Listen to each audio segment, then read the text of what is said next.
Hello guys, this is Karthikeya from CSCB. My topic is recursive function. Uh, so in this session, I will explain what is recursive function.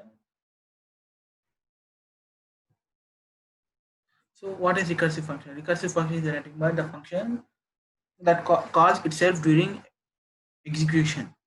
This enables the function to repeat itself several times, outputting the result and the end of each iteration below is an example of recursive function. Recursive function is nothing but the function which calls itself during its execution. This enables the function to repeat itself several times. So the recursive function calls itself during its execution, and it's and due to this due to this it's enable the function to repeat several times, so outputting the result and end of each uh, iteration.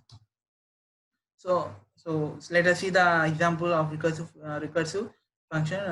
So it is mentioned in the below. So the function count is nothing but integer n.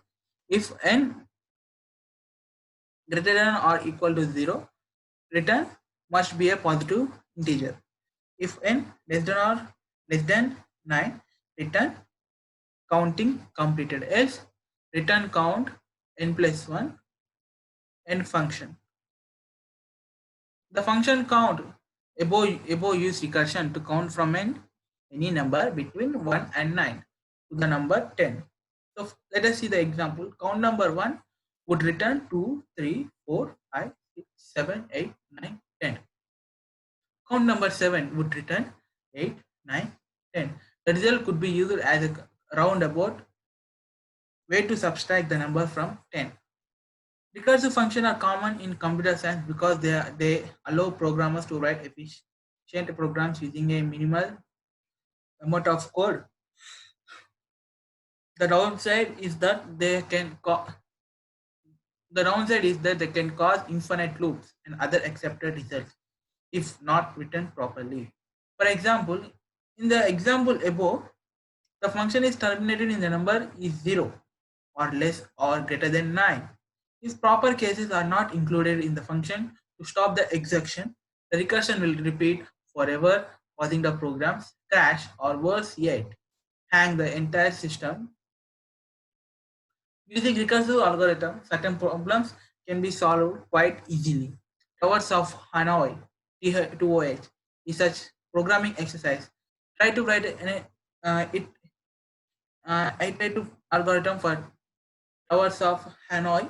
Moreover, every recursive function can be written by written using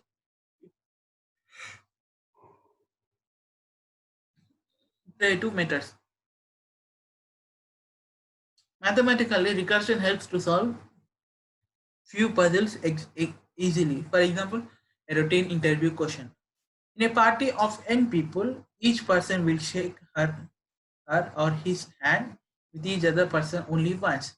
On total, how many shake hands would happen?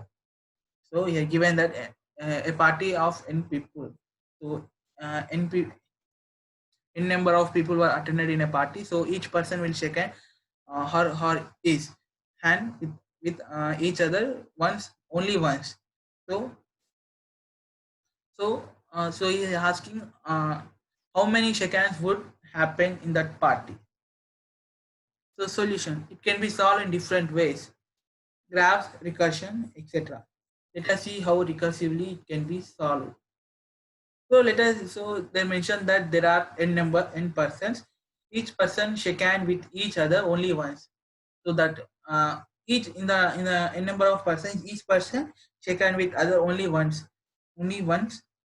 Considering nth person, he or she has to shake hand with n minus 1 persons.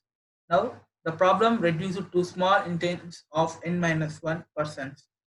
Assuming Tn as total shake hand, Tn assuming T base n as totally shake hands, it can be formulated recursively. Tn is equal to n minus 1 plus T you place n minus 1 or T1 is equal to 0. Example, the last person has already shook hand with everyone. Solving it recursively yields an arithmetic series which can be evaluated to n of n minus 1 by 2. So finally, using recursive programs result in both time complexities. An example is uh, Fibonacci series. The time complexity of calculating nth Fibonacci number using recursion is approximately 1.6 nth. It means the same computer task almost 60% more than for next Fibonacci number. The recursive Fibonacci alternative has overlapped sub-problems. There are other techniques like dynamic programming to improve such overlapped algorithm. However, few algorithms result in optimal times complexity using recursion. So the few algorithms nothing but mesh, sort, quick sort, etc. So this is this is my work. Hopefully you will satisfy. Thank you so much.